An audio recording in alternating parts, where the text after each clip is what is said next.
do I know now that I didn't know then? I knew they were good. They're probably a better. I think they were a little better than I thought.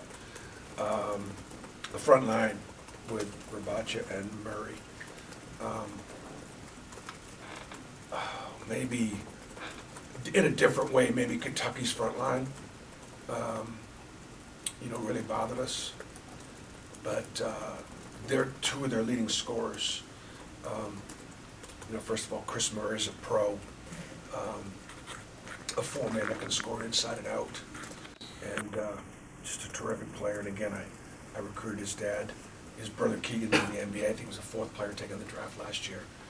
And his dad was such a great player at Iowa. And then Rabacha he can score.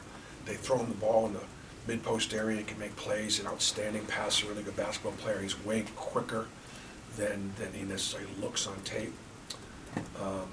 So the front line is really, really good. Coach's son, Patrick, he got two sons, but Connor is a great playmaking 4-to-1 assist turnover ratio guy that just makes everybody else better. They're deep. Sanford's a key player for them coming off the bench. You guys have got all the offensive numbers, so we'll be focusing a lot on how to guard them. We try to defend a little bit like Iowa State defends, and Iowa State did not. Iowa got them pretty good early in the season, and so we're looking at things that they did well against Iowa State and some other teams that they did really well against. So shoot the ball from three, make 8 a game, play fast. Like, this is not your typical Big Ten team. They're physical, yes. They're the second leading offensive rebounding team in the league behind Purdue, yes. So from a physical standpoint, they're a Big Ten team, but they play much faster. They're willing to get it down the floor, and they're willing to take the first good shot. That's why they don't turn the ball over, but 9 times a game. So, and then really, really big guards, really, really long wings.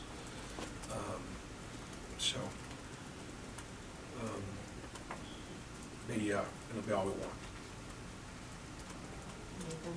Bruce, you mentioned the three-point shooting. I think they're 13-2 when they make 8 or more a game, and then flip side, you guys are one of the best three-point defenses in the country. I guess just how key is that matchup going to be? It'll be really key. Putting pressure on the ball, making them put the ball down the floor, but not letting them blow by you. It'll be really, really important. Coach, near the end of the season, you spoke about the condition of the team, and you talked about guys just kind of tired, the grind. It's going to be a week between games. Can you talk a little bit about how you've used this week to help get rested up? One of the things I mentioned yesterday, and it was really Stephen Pearl had mentioned this to me, and there's really two, and I don't know if anybody's written about it yet.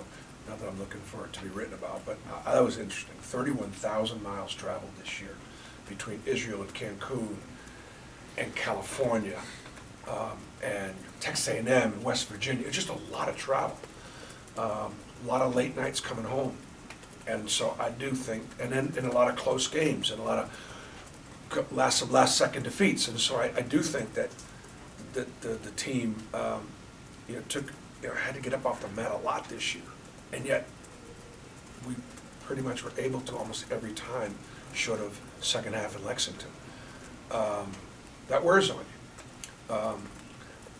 I do think that what we've done since we came back was we traveled back Friday. We had a really hard practice on Saturday. We took yesterday off, and we'll work 2 days against Iowa. And I think the guys will be fresh and excited about playing now. I think there'll be some new wind in their sails. And I think the other thing to emphasize is, this is the 12th NCAA tournament in 117 years of Auburn basketball. Our guys are excited about, about making it.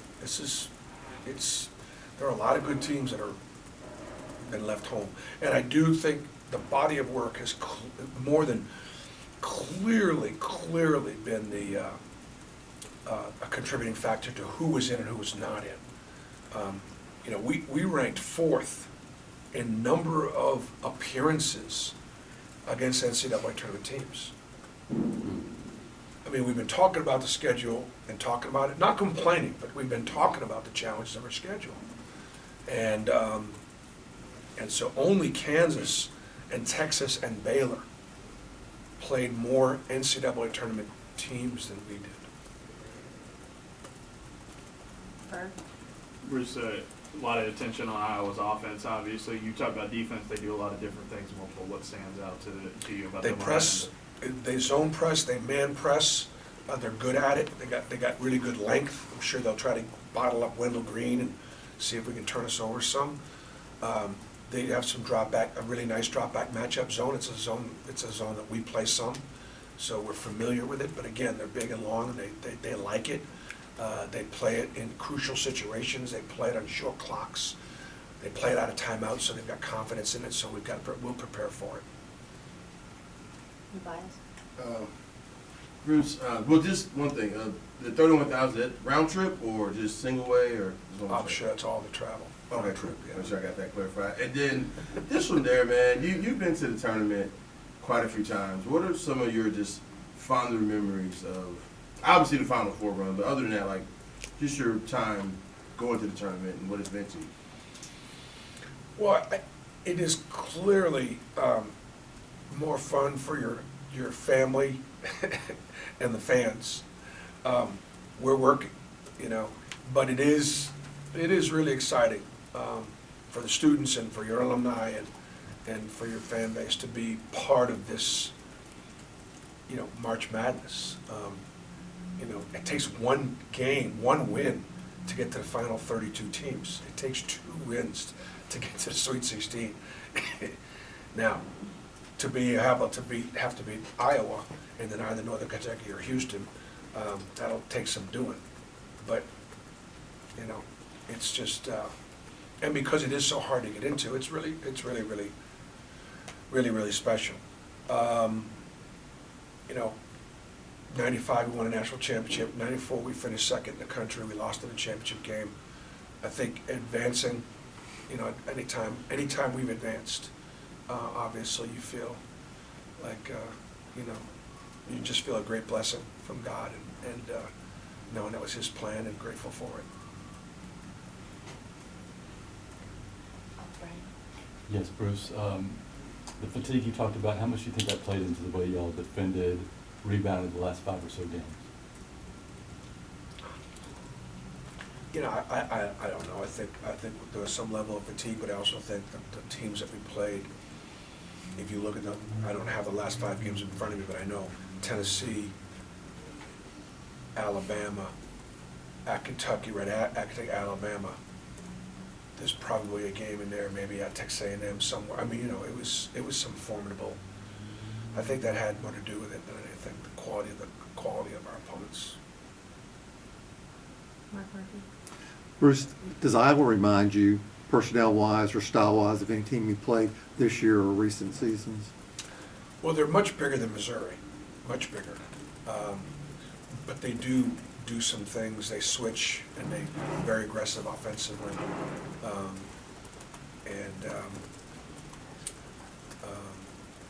They just remind you of any of the more up-tempo teams that we played against. Just that they remind me a little bit of Arkansas because of their length, because of their size, and because of their big wings. Bruce, so it's very unexpected to have you guys in Alabama and Birmingham. Obviously, the city's buzzing for that. Of course, the state too. I'm curious, does it actually help in a tournament like this to have that home court advantage? Do you feel like that really elevates you guys with those games, and how do you think that's going to help? Well, I do. I mean, I think that anytime you've got fans in the stands, I think it can elevate the level of your play. Our players will feel the support from our fans that are there, and hopefully energize them and allow them to play at their best, elevate their game, and perhaps have the courage and the confidence to withstand Iowa's runs. Iowa's a team of runs. They can score in bunches, and if they get going from 3, they get pretty dangerous. So no, I think that is a factor. Look, we've had 2 champions that went to California and then Utah and, Kansas, and then Minneapolis and so, I think with the pod system, I think they do their best they can to try not to have these teams travel too far, and we obviously caught a break here. The question is, can we take advantage of it? Rich, you talked yesterday about how Fran McCaffrey's such a really good offensive-minded innovator. I mean, his offenses are always some of the best in the country. In your opinion, just kind of what makes him and his team so good on that end of the floor, so consistent? He gives his players confidence. He lets them, shoot early in the clock. He's not, I think so oftentimes you look at great offensive coaches and you think they're gonna, run Princeton, or they're gonna, every piece has got to be in the right spot at every time, and they're all controlling. Sometimes your best offensive coaches are the ones that sort of let the players play and let them play out of space, and that's what Iowa obviously can do. They're a great inside-out team. They're a great back-cutting team, and because they do a lot, and we have struggled against Arkansas with their back-cutting.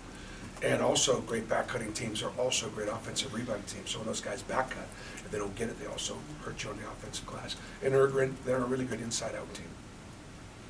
Any more questions for Coach? Thank you, Coach. Thanks, Bruce. Thanks, Bruce. Coach, do you have any comment on Stephen Carl taking the match with coach? When did he get that award?